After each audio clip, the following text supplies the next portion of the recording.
Hello guys, welcome back to our channel Edugrabber. और आज हम सबके लेकर आए हैं BEd Delhi university entrance examination 2021 की सारी इन्फॉर्मेशन। बिकॉज बहुत सारे स्टूडेंट्स ने अब ग्रेजुएशन करी है और वो बहुत ज़्यादा कन्फ्यूजन में है कि उनको क्या करना चाहिए और क्या नहीं करना चाहिए। सो मैं आपको इस वीडियो में पूरी इन्फॉर्मेशन देने की कोशिश करूँगी कि बीएड क्या होता है, किन बच्चों को बीएड करना चाहिए, उसका एप्लीकेशन फॉर्म कैसे भरा जाता है, एडमिशन कैसे लिया जाता है, एडमिशन के लिए अगर एंट्रेंस होता है या नहीं होता है तो किस तरीके से होता है, किस तरह से मार्किंग स्कीम होती है, क्या उसमें सिलेबस होते हैं, सीट्स होती है, और बहुत सारी इन्फॉर्मेशन इस वीडियो में आपको बताने वाली हूँ। तो प्लीज़ वीडियो को स्किप मत कीजिएगा, स्टेप बाय स्टेप देखिएगा, क्योंकि मैंने एक एक चीज़ को यहाँ पर एक सिंपल फॉर्म में समझाने की आपको कोशिश की है। ओके, सो आप लोगों के लिए वीडियो बहुत ही ज़्यादा बेनिफिशियल होने वाली है। और अगर आपको अच्छी लगती है वीडियो और आपको लगता है कि इससे आपको बहुत ज़्यादा हेल्प हुई है या कहीं ना कहीं थोड़ी बहुत भी हेल्प हुई है, तो प्लीज़ इसको अपने फ्रेंड्स के साथ भी ज़रूर शेयर कीजिएगा। बिकॉज बहुत सारे बच्चों ने अभी जस्ट ग्रेजुएशन करी है और उनको बहुत सारा कन्फ्यूजन है कि किस तरीके से एडमिशन लेना है। और कोरोना की वजह से बिकॉज फॉर्म्स डिले हो गए थे, तो किसी भी टाइम पर अब निकल सकते हैं, बिकॉज कोरोना अब कंट्रोल होता जा रहा है धीरे धीरे, है ना। तो इसलिए अगर आपको वीडियो पसंद आती है तो इसको लाइक, कमेंट और शेयर ज़रूर करिएगा। So let's start. तो सबसे पहले मैं आपको बताना चाहूँगी कि ये बीएड होता क्या है। ओके, कि मतलब इस बीएड का मतलब क्या है, कौन बच्चे बीएड करते हैं। B Ed course will give the candidate knowledge on teaching method and different aspects related with teaching. The university gives admission to the students in different colleges with Delhi University. Okay, so यहाँ पर इन्होंने क्या बताया कि BEd जो कौन बच्चे करते हैं, बीएड वो बच्चे करते हैं जिनको टीचिंग कैरियर में जाना है। ओके, अब आप में से बहुत सारे बच्चे होंगे जिनको career options as a teaching रखना होगा, है ना, जिनको पढ़ाना अच्छा लगता होगा। तो जिन बच्चों को टीचिंग कैरियर में जाना है उनके लिए बीएड कोर्स की जो डिग्री होती है वो किसी भी टीचिंग एग्ज़ाम को देने के लिए कंपलसरी होती है। ओके, जैसे कि हम यहाँ पर बात करते हैं DSSB की। ओके, जिन बच्चों को DSSB देना है तो उन बच्चों के लिए जो बीएड डिग्री होती है वो कंपलसरी होती है। बिकॉज बिना बीएड डिग्री के आप एग्ज़ाम दे ही नहीं सकते। बिकॉज DSSB से पहले आपको एक एग्ज़ाम देना होता है, वो होता है CTET का एग्ज़ाम। ओके, जिन बच्चों को नहीं पता है मैं उनको बता देती हूँ कि जिन बच्चों को टीचिंग कैरियर में जाना है उनको डिफरेंट जॉब्स पाने के लिए like TGT, PGT and PRT के लिए एग्ज़ाम्स देने पड़ते हैं, है ना। तो उन एग्ज़ाम से पहले एक CTET एग्ज़ाम होता है। तो CTET एग्ज़ाम के लिए भी आपको बीएड की जो डिग्री होती है वो मस्ट होती है, यानी कि कंपलसरी होती है। सो जो बच्चे भी टीचिंग कैरियर में जाना चाहते हैं उनको बीएड तो करना ही करना है। ये आपके लिए कोई ऑप्शन नहीं है कि आप बीएड की डिग्री लेते हो या नहीं लेते हो। भले ही आपने PhD तक कर ली हो, आपने मास्टर्स कर ली हो, आपने ग्रेजुएशन कर ली हो, लेकिन आपको एक टीचर बनने के लिए, एक गवर्नमेंट टीचर बनने के लिए तो एटलीस्ट आपको बीएड की डिग्री चाहिए ही चाहिए। ओके, सो इस वीडियो में आपको यही सब बताने की कोशिश करूँगी कि बीएड डिग्री आप कैसे एडमिशन ले सकते हो दिल्ली यूनिवर्सिटी के अंदर। Okay, so let's start on next slide. Yes, अब मैं यहाँ पर आपको एक थोड़ी बहुत बेसिक इन्फॉर्मेशन देने की कोशिश करूँगी।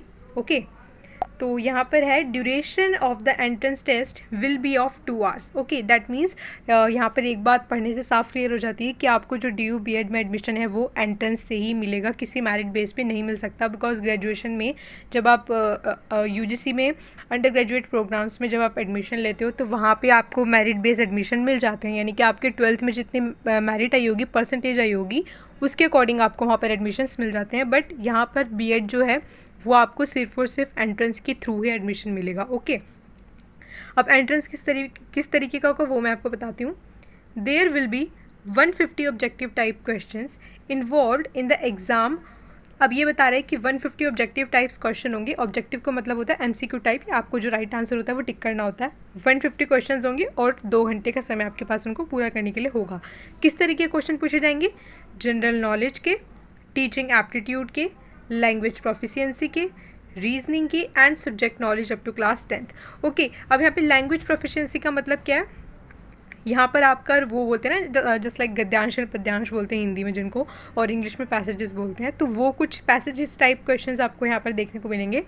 और उसके बाद जो मार्किंग स्कीम होगी वो होगी +1 for correct and -0.25 for incorrect. That means आपको अगर आप एक सही आंसर करते हो तो आपको 1 मार्क्स अवॉर्डेड होगा, और एंड जो 0.25 मार्क्स हैं वो आपके डिडक्ट हो जाएंगे अगर वो आपका आंसर गलत निकला तो। ओके, दैट मीन्स यहाँ पे नेगेटिव मार्किंग है।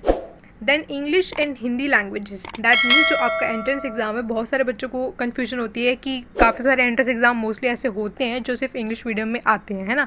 जैसे कि जो NT कंडक्ट करवाती है वो ऑलमोस्ट उसके सारे एग्जाम जितने भी होते हैं UGC नेट वगैरह के, है ना, चाहे वो JNU का हो गया, तो वो सारे इंग्लिश मीडियम में ही आते हैं। तो यहाँ पर ये वाला जो आपको रिस्ट्रिक्शन है वो नहीं फेस करना है। यहाँ पर आपको जो एग्ज़ाम होगा वो हिंदी एंड इंग्लिश दोनों ही लैंग्वेजेस में आपको देखने को मिलेगा। सो वरी करने की कोई बात नहीं है। चलते हैं qualification details of DU B.Ed entrance examination. That means आपको क्या क्या क्वालिफिकेशंस चाहिए B.Ed एंट्रेंस एग्जाम में इवन बैठने के लिए। Okay, aspirants who have a minimum aggregate of 50% in graduation in 10+2+3 pattern can apply for this exam। 10+2+3 that means 10th यानी कि जो आपने 10th तक जो सारे सब्जेक्ट्स पढ़े होते हैं, +2 that means 11th and 12th, and +3 that means under graduate courses. आपने कोई ऑनर्स किया है या कोई प्रोग्राम किया है ना, तो ऑनर्स के जैसे कोर्सेज हो गए, आपने पॉलिटिकल साइंस में ऑनर्स किया, आप पॉलिटिकल साइंस के टीचर बनना चाहते हो तो आप B.Ed कर सकते हो। Okay, candidate having not 50% in graduation but have in post graduation can also apply. यहाँ पर एक कन्फ्यूजन बच्चों को क्या होती है कि मान लो उनके जो BA में है, मतलब जो उनका अंडर ग्रेजुएट की डिग्री है उसमें उनके 50% नहीं है, तो क्या वो B.Ed के लिए अप्लाई कर सकते हैं? तो ऐसे बच्चे क्या कर सकते हैं, वो MA कर सकते हैं पहले, और अगर उनकी MA में 50% से अबव मार्क्स आ जाते हैं तो वो B.Ed के लिए अप्लाई कर सकते हैं। दैट मीन्स B.Ed का एंट्रेंस दे सकते हैं। तो ऐसा कोई मस्ट कंपल्सरी नहीं है कि अगर आपके पास ग्रेजुएशन में ही होने चाहिए, ग्रेजुएशन में नहीं है तो आप पोस्ट ग्रेजुएशन में ले आओ, है ना। तो यहाँ पर ये तो आप ट्राई कर सकते हो जिन बच्चों के 50% नहीं है। वैसे 50% is not so much such a big deal, तो not such a big deal, तो आप ईजिली ला सकते हो 50% तो यार एटलीस्ट UGC की डिग्री के लिए, है ना। तो इतना तो एक टीचर से एक्सपेक्ट करना उनका बनता भी है ना। तो आगे चलते हैं, colleges for B.Ed of DU, because DU की जो बहुत ही ज़्यादा लिमिटेड कॉलेज हैं जो B.Ed करवाते हैं, बिकॉज जब आप अंडर ग्रेजुएट कोर्सेज़ के लिए जाते हो तो वहाँ पर आप देख सकते हो कि 70+ कॉलेजेस हैं और वो बहुत सारे डिफरेंट कोर्सेज़ को आपको प्रोवाइड करते हैं, है ना। लेकिन जो B.Ed है वो बहुत कम कॉलेजेस ऑफ DU करवाते हैं और सिर्फ 4 ही करवाते हैं। बेसिकली देखा जाए तो उनमें भी लेडी स्पेसिफिक है, दैट मीन्स कि कुछ कॉलेजेस जो हैं वो वुमेन के लिए हैं ओनली। तो यहाँ पर हम बात करेंगे कि कौन से कॉलेजेस हैं जो DU के B.Ed, यानी कि जब आप एंट्रेंस दे दोगे तो उसके बाद आपको कौन से 4 कॉलेजेस में से आपको एडमिशन मिल सकता है। ओके, तो यहाँ पर हम सबसे पहले बात करते हैं department of education central institute of education, जिसको हम CIEB बोलते हैं। उसमें जो टोटल नंबर ऑफ सीट्स है 110 है। ओके, उसके बाद हम जब बात करते हैं लेडी इरविन कॉलेज की, इसमें भी 110 कॉलेजेस हैं, 110 सीट्स हैं, my mistake. Shyama Prasad Mukherjee college for women SPMC, ये एक बहुत ही अच्छा फेमस कॉलेज है, मतलब बाकी ये कोर्सेज़ के लिए भी। तो अगर आपको इसमें मिल जाता है तो बेस्ट है, बिकॉज इसमें सीट्स भी इसीलिए लिमिटेड है because it's such a famous college. तो अगर आपको यहाँ मिल जाता है तो और भी अच्छी बात है। उसके बाद है महर्षि वाल्मीकि कॉलेज ऑफ एजुकेशन, इसमें 110 सीट हैं। दैट मीन्स जब आप एंट्रेंस दोगे तो उन एंट्रेंस के बाद आपको इन 4 कॉलेजेस में से किसी में एडमिशन मिल जाएगा। बट अगर आप बॉयज़ हो तो आपके लिए यहाँ पर बिग रिस्ट्रिक्शन काफ़ी बड़ी है कि कुछ जो कॉलेजेस हैं वो सिर्फ विमेन के लिए हैं, जैसे कि श्यामा प्रसाद मुखर्जी ये सिर्फ विमेन के लिए है, लेडी इरविन ये भी सिर्फ विमेन के लिए है ना। तो बाकी के आपके लिए फिर 2 ही ऑप्शन बचते हैं, department of education and Maharshi Valmiki college of education. सो अगर आपको यहाँ तक समझ आ गया तो हम आगे चलते हैं। आई होप आ गया होगा, नहीं आएगा तो आप प्लीज़ हमें को कमेंट बॉक्स में बता सकते हो कि आपको कोई प्रॉब्लम हो, कोई क्वेरी हो, कोई इशू हो, है ना। तो अगर हम आगे बात करें DU B.Ed एग्ज़ाम पैटर्न 2021, यानी कि जो भी एग्जामिनेशन होगा उसका क्या पैटर्न होगा, किस तरीके से क्वेश्चन पूछे जाएंगे, तो वहाँ पर 4 सेक्शंस में आपका पेपर आता है। Okay, section A, section B, section C and section D। Okay, जो सेक्शन A होगा उसमें किस तरीके के क्वेश्चन पूछे जाएंगे, वो है जनरल नॉलेज के एंड टीचिंग एप्टीट्यूड के। तो आप इनको जस्ट इजी वे में मत लेना कि जस्ट 2 ही तो चीज़ें हैं, मतलब 2 ही तो चीज़ें हैं, general knowledge and teaching aptitude. इनके अंदर बहुत सारे सब टॉपिक्स हैं जो आपको एंट्रेंस के लिए पढ़ने हैं। ये जस्ट आपको एक मेन हेडिंग दी गई है, लेकिन इससे रिलेटेड आपको टॉपिक्स पढ़ने हैं ना। तो इस तरीके से आपको एक जस्ट हेडिंग दे दिया गया है कि इससे रिलेटेड आपको जितने भी टॉपिक अंदर आएंगे, टीचिंग एप्टीट्यूड से रिलेटेड जितने भी टॉपिक होंगे जो कि आप CTET में भी पढ़ते हो, तो वो सब यहाँ पर आएंगे। जनरल नॉलेज के कुछ क्वेश्चंस आएंगे। सेक्शन बी आपका रीजनिंग का होगा। सेक्शन सी आपका subject knowledge up to class 12th होगा, जिसमें मैथ्स एंड थोड़ा बहुत सब कुछ थोड़ा थोड़ा सब सब्जेक्ट्स का आ जाता है ना। सेक्शन डी में लैंग्वेज प्रोफिशिएंसी, जैसे कि मैंने आपको पहले ही बताया था कि इसमें पैसेजेस टाइप क्वेश्चंस होंगे, है ना। तो आगे चलते हैं हम। DU-BEd 2021 application fee. Okay, application fee मतलब जैसे रिज़र्व कैटेगरी आपको पता होंगी, आपने कहीं पर भी पहले एडमिशन जो ग्रेजुएशन वगैरह में लिया होगा, अलग अलग कैटेगरीज़ के अलग अलग लिस्ट आती थी, है ना, यानी कि कुछ सीट्स उनके लिए रिज़र्व होती हैं। तो यहाँ पर भी कुछ सीटें रिज़र्व हैं, और बिकॉज कुछ सीटें रिज़र्व हैं तो इसलिए उनका जो एप्लीकेशन फॉर्म फ़ी है वो भी वेरी करता है ना। तो यहाँ पर जो जनरल एंड OBC कैंडिडेट है उनमें कोई डिफरेंस नहीं है, बिकॉज जब आप DU में भरते हो तो वहाँ पर OBC के लिए थोड़ी और छूट होती है, बट यहाँ पर जो है वो जनरल और OBC की सेम ही फीस है, वो है 500 रुपीज़ पर फॉर्म। ओके, SC/ST के लिए 250 है। SC/ST कैंडिडेट 250 में अपना एप्लीकेशन फॉर्म भर सकते हैं। तो ये था आपका category wise application form. So next बात करते हैं DU-BEd 2021 important dates.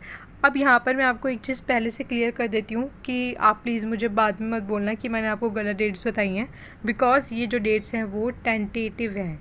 Okay, tentative का मतलब क्या होता है, जस्ट ये अनाउंसड हैं बट कंफर्म्ड नहीं है। अभी कंफर्म क्यों नहीं है उसका रीज़न आप सबको पता है, कोरोना है ना। बट कोरोना जैसे जैसे अब सुधरता जा रहा है, उसकी सिचुएशन में बदलाव आ रहा है, तो ये कंफर्म हो भी सकती है और नहीं भी हो सकती है। और अगर नहीं भी होंगी तो आप एक्सपेक्ट कर सकते हो कि इनके आसपास की कोई डेट्स होंगी। ओके, सो जो अभी तक की हाल फिलहाल की डेट्स सामने आ रखी हैं वो मैं यहाँ पर आपको बताने की कोशिश कर रही हूँ, जस्ट फॉर एक आपको एक थोड़ा सा बेसिक नॉलेज हो जाए कि किस टाइम पर मतलब कितने टाइम पीरियड के गैप से क्या क्या चीज़ें होती हैं। तो उसका एक फ्रेमवर्क टाइप आपको यहाँ पर मैं आपको दे रही हूँ। ओके, बट ये वही डेट्स हैं जो अभी तक अनाउंसड हैं। ओके, फाइनल डेट्स जब आएंगी उसकी अपडेट भी अपने चैनल पर लेकर आऊँगी, तो प्लीज़ मेरे चैनल को सब्सक्राइब कर लीजिएगा एंड बेल आइकन को प्रेस कर लीजिएगा, ताकि मेरी जितनी भी लेटेस्ट वीडियोज़ होंगी उनकी नोटिफिकेशन आप तक पहुँच जाए। तो इसमें जो ऑनलाइन एप्लीकेशन फॉर्म रिलीज़ की डेट बता रखी है वो है जून 2021। अब जून अभी चल रहा है, ख़त्म नहीं हुआ, हो सकता है लास्ट वीक में भी जो है फॉर्म स्टार्ट हो सकते हैं, बट मेरे ख्याल से आई थिंक जुलाई तक तो हो ही जाएगा, जुलाई में स्टार्ट हो जाने चाहिए। उसके बाद है application process ends, that means आपको पता होगा एक एग्जामिनेशन फॉर्म भरने की एक लास्ट डेट होती है ना, तो वो यहाँ पर अगस्त मानी गई है। उसके बाद है admit card date. Admit card क्या होता है, जब आप कोई भी एंट्रेंस एग्जामिनेशन के लिए फॉर्म भरते हो तो उस एग्ज़ाम में बैठने के लिए आपको रोल नंबर्स एंड जो भी आपका जगह होगा, मतलब जहाँ पर जाकर आपको एंट्रेंस देना है सेंटर, उन सब की जो डिटेल्स होती हैं वो एक लाइक फॉर्म टाइप में होती हैं, उसको एडमिट कार्ड बोलते हैं। सो वो जो एडमिट कार्ड होता है वो आपको एग्ज़ाम से जस्ट थोड़ा सा पहले लाइक वीक पहले या कुछ दिन पहले मिल जाता है। तो उसकी डेट यहाँ पे उन्होंने बताई है अगस्त 2021। Then exam date, the most important exam date, examination date entrance की, वो है सितंबर 2021। ओके, यानी कि आप एक्सपेक्ट कर सकते हो कि जो आपका एंट्रेंस एग्ज़ामिनेशन है वो सितंबर तक में हो सकता है। ओके, सो आगे चलते हैं, वो है एलिजिबिलिटी। अब एलिजिबिलिटी यहाँ पर बहुत ज़्यादा किसी भी एग्ज़ाम के लिए, यहीं पर क्या किसी भी एग्ज़ाम के लिए बहुत ज़्यादा इंपॉर्टेंट है। The minimum eligibility requirement are candidates must process a graduation degree. Okay, graduation degree यानी कि आपने ग्रेजुएशन किया ही होना चाहिए BEd की डिग्री के लिए, विद अ मिनिमम ऑफ 50%, जैसे कि मैं आपको पहले भी बता चुकी हूँ, है ना। बट यहाँ पर भी रिलैक्सेशन है फॉर SC/ST कैंडिडेट्स, 45% है उनके लिए। ओके, अगर उनके ग्रेजुएशन में 45% भी आते हैं और या फिर उससे अबव आते हैं, अबव में तो ऑब्वियसली कर सकते हैं, बट 45% है मिनिमम, तो वो एलिजिबल है BEd के एंट्रेंस के लिए। OBC PWD candidate will be allowed a concession of 5% marks in the minimum eligibility requirement for the bachelor programs. Okay, जैसे कि यहाँ पे थोड़ा सा SC/ST के लिए वो दे दिया गया था रिलैक्सेशन, तो यहाँ पे परसेंटेज के लिए भी दिया गया है। जैसे कि मैंने आपको बताया था कि एप्लीकेशन फॉर्म में कोई रिलैक्सेशन नहीं था OBC और जनरल के लिए, बट यहाँ पर मार्क्स में है।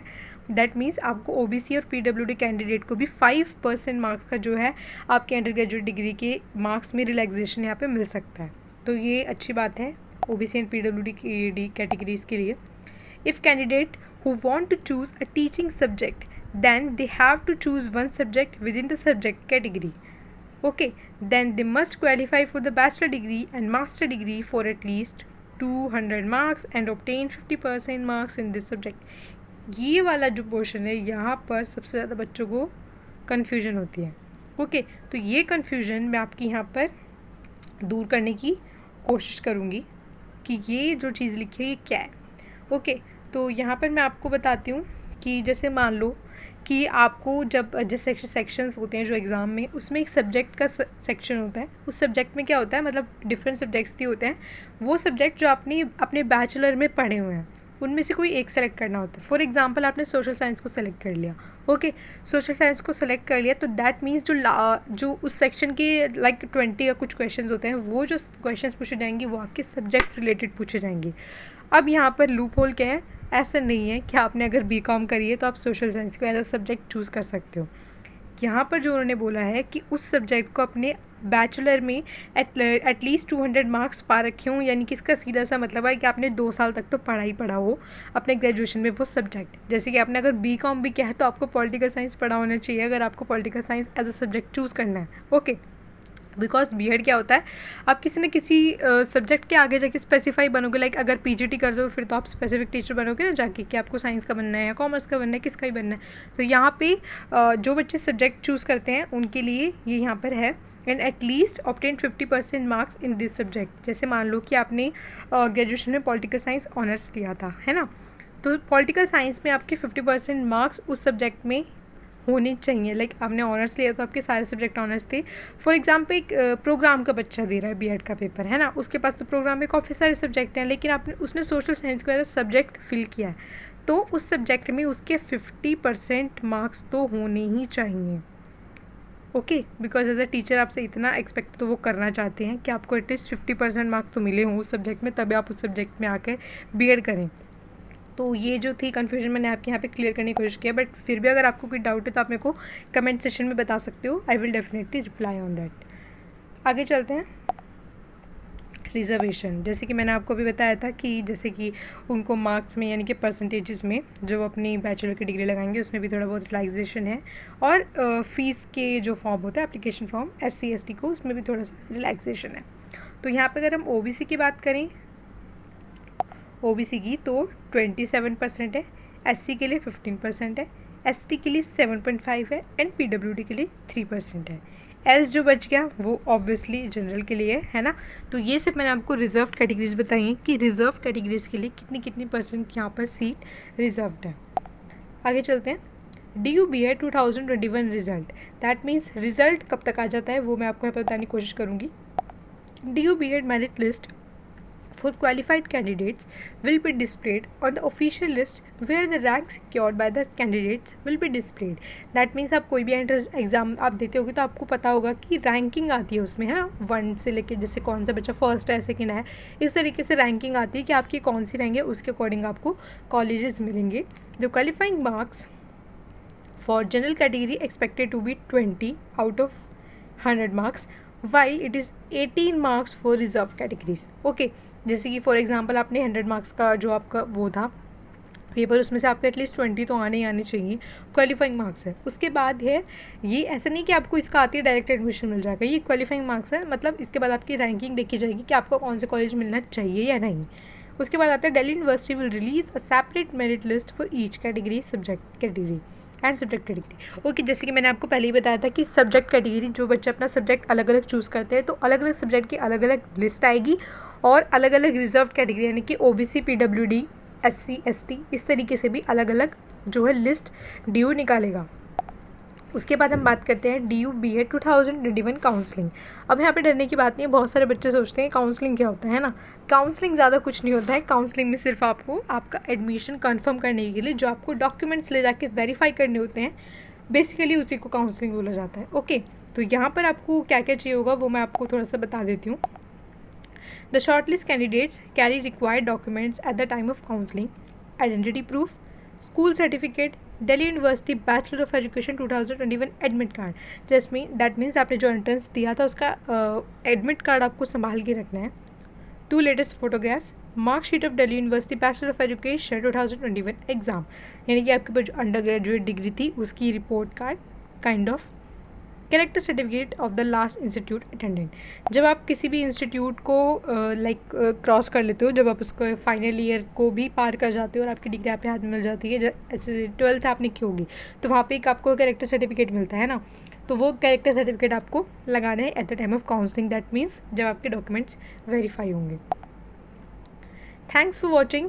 सो आज की जो इन्फॉर्मेशन थी वो इतनी ही थी, और अगर आपको मेरी इन्फॉर्मेशन अच्छी लगी हो तो प्लीज़ मेरे चैनल को सब्सक्राइब कीजिए और बेल आइकन को ज़रूर प्रेस कर लेना, बिकॉज आगे बहुत सारे एंट्रेंस आने वाले हैं और मैं सबकी अपडेट्स अपने चैनल पर लेकर आने की कोशिश करूँगी, और जितना फास्ट हो सकेगा मैं उतना फास्ट आने की कोशिश करूँगी। ओके, और अगर आपको इन्फॉर्मेशन अच्छी लगती हैं तो प्लीज़ उनको अपने फ्रेंड्स के साथ भी शेयर कीजिएगा, बिकॉज बहुत सारे बच्चों को अभी कन्फ्यूजन होगी, तो प्लीज़ उनका हेल्प कीजिए एडमिशन लेने में।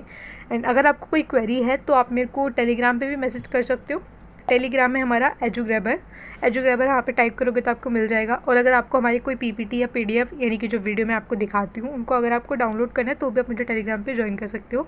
और अगर वीडियो अच्छी लगी तो आप मुझे कमेंट करके बता सकते हो और अपनी क्वेरीज़ को भी कमेंट कर सकते हो। So thanks for watching and मिलते हैं नेक्स्ट वीडियो में।